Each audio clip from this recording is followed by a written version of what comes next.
Well, hey, if it isn't us down here in a dark little pit, isn't it a nice little pit? I think it's fairly a calm little pit. It's a nice little pit if you look around and you're like, oh, hey, I've always wanted a dank hole to hide in. I love those. Sometimes it's fun to go down there and grow into moss or fungi. Fungi amongi. Today, well, see, these guys got the fungi message. Who's my funky? How you doing?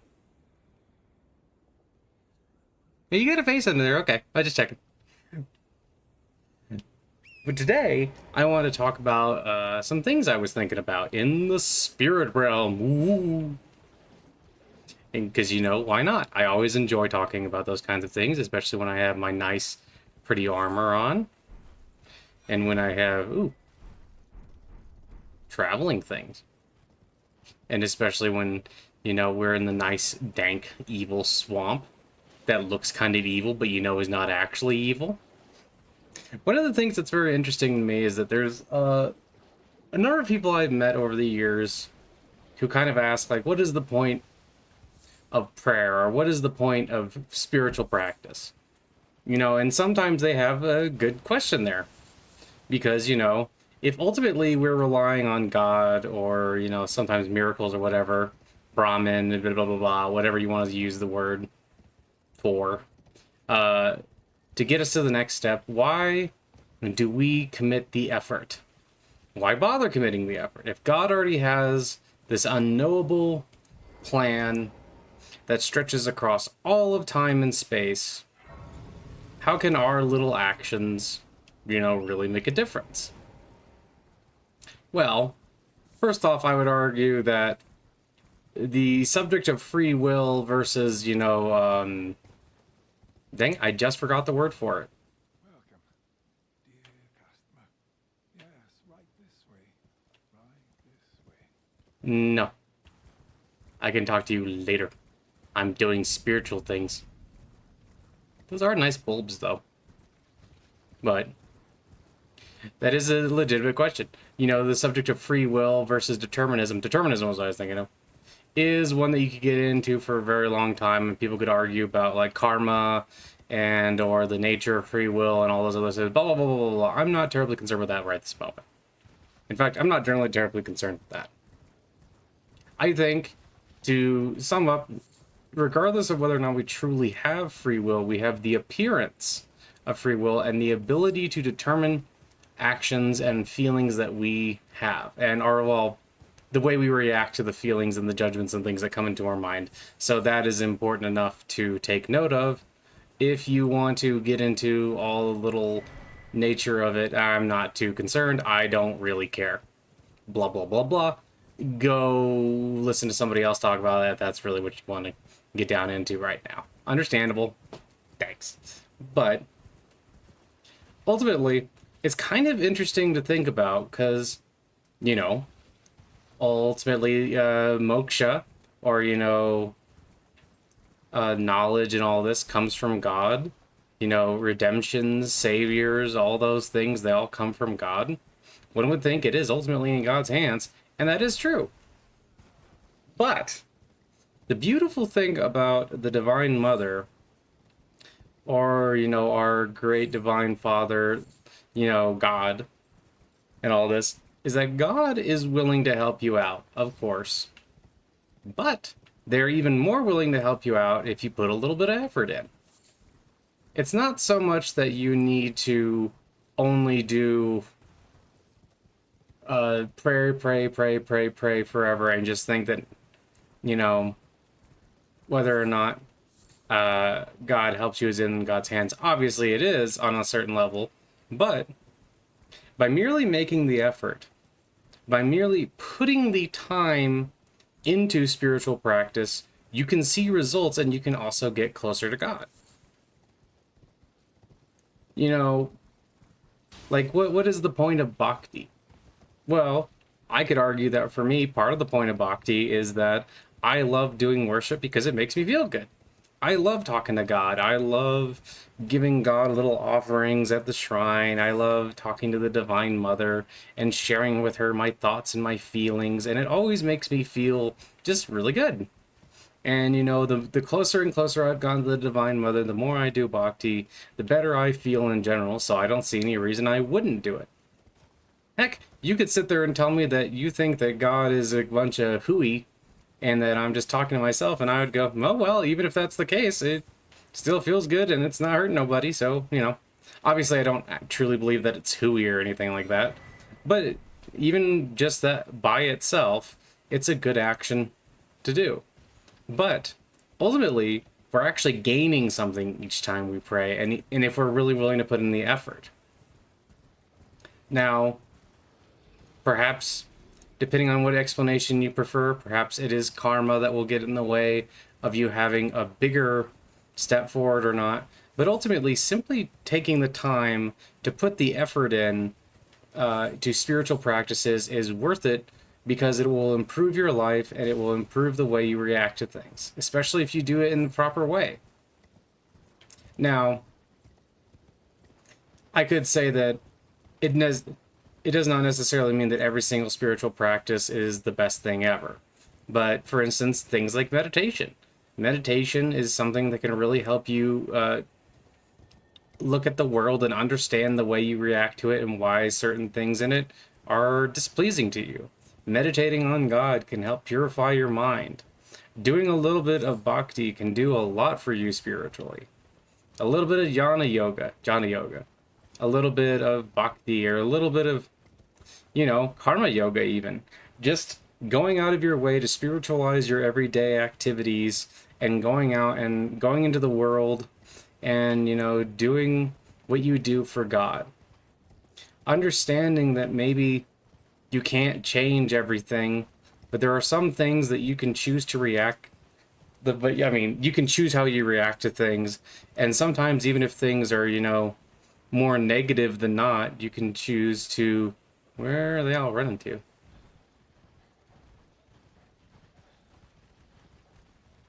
Oh, I think I turned off their combat so I could just run around, and I think it's confusing them. Munch, munch, munch, munch. You know, you can realize that you don't have to follow every single thought that pops into your head, and that you have much more control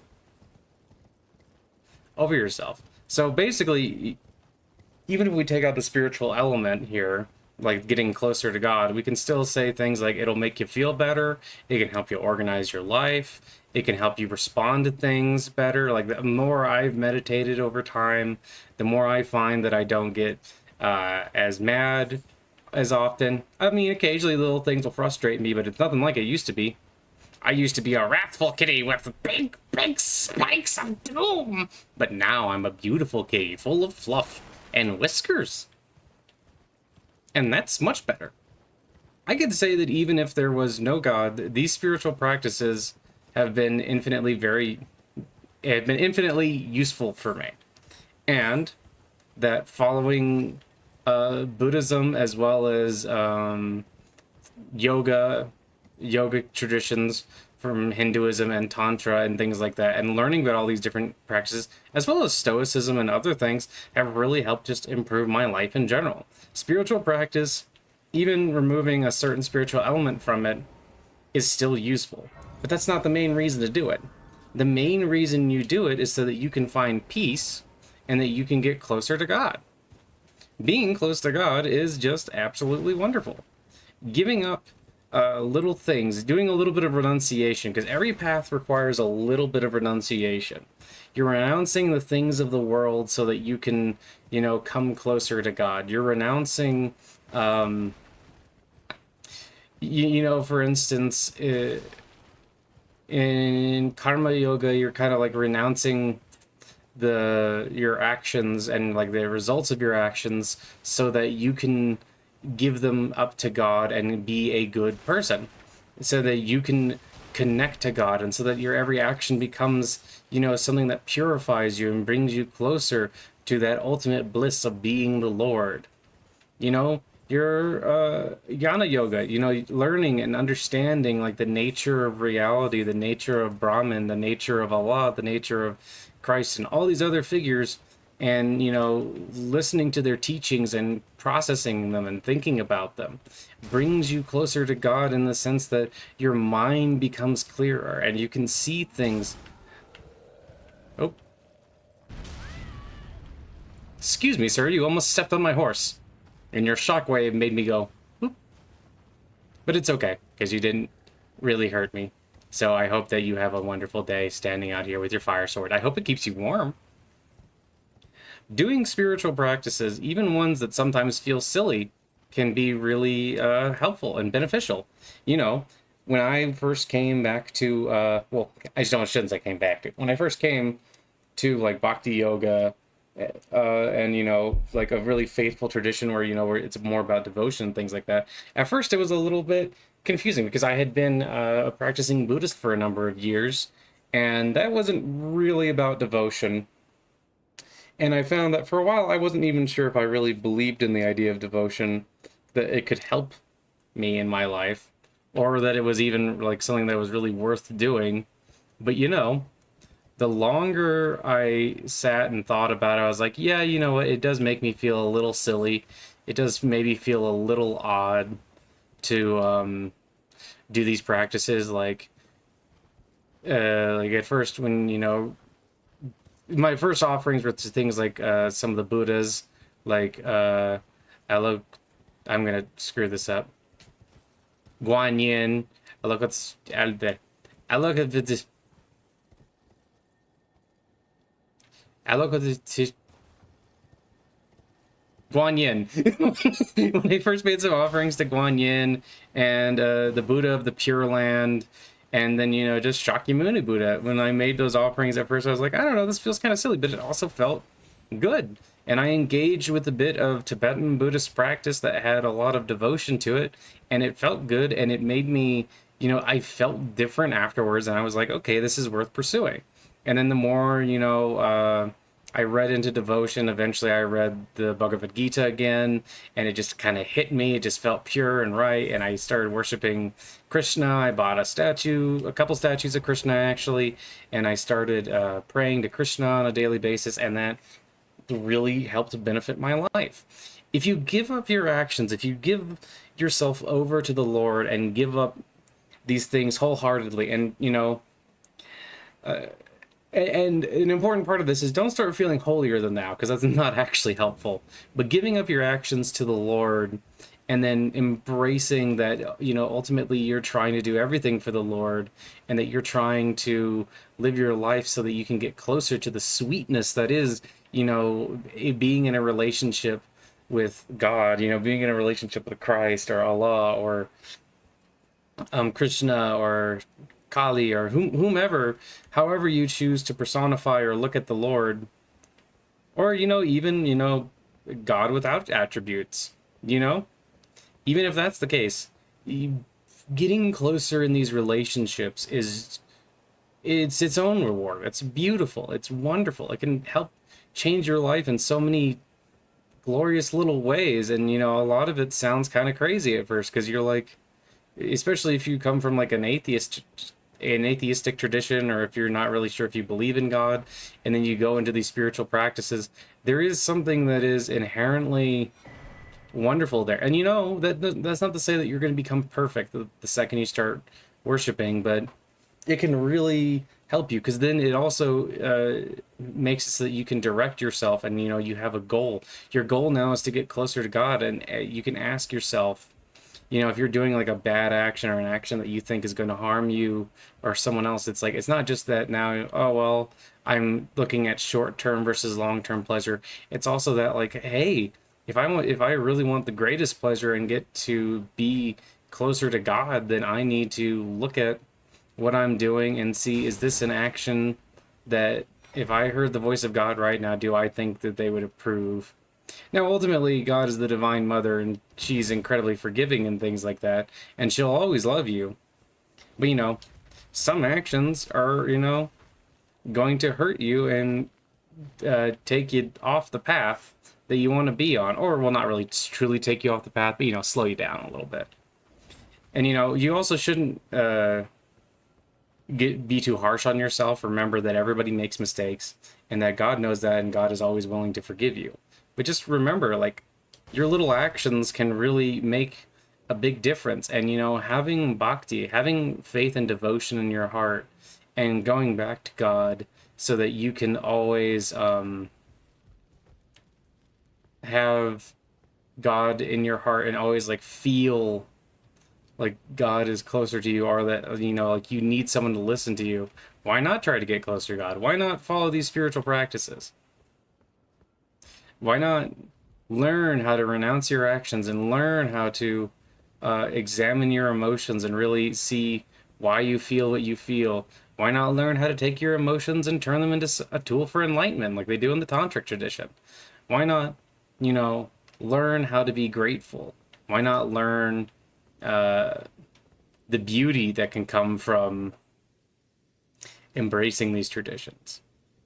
I think that sometimes we think about spiritual practice, and when we pray for something and it doesn't immediately happen the way we want it to, or sometimes it just feels like we're kind of wasting our time. I think we need a good reminder that all these spiritual practices can amount to something beautiful and wonderful, provided we approach them in the proper way and try to stick to the path. And remember, you should never try to think that you're better than other people because you're following spirituality. In fact, you should always have your heart open and be trying to help other people, because that's the right thing to do. You'll feel better if you do it that way. There is a little bit of satisfaction in going the selfish route, but let me tell you, going the bigger route and helping people out and embracing God is infinitely better feeling. And I can tell you that from experience. I got all kinds of experience in that department, and it's pretty cool. But yeah, I don't know. Remember that you want to do these spiritual practices and they will help, but you need to put a little bit of effort in, and you need to understand that it may take some time, but it's ultimately worth it in the end. That's just what I wanted to say for today.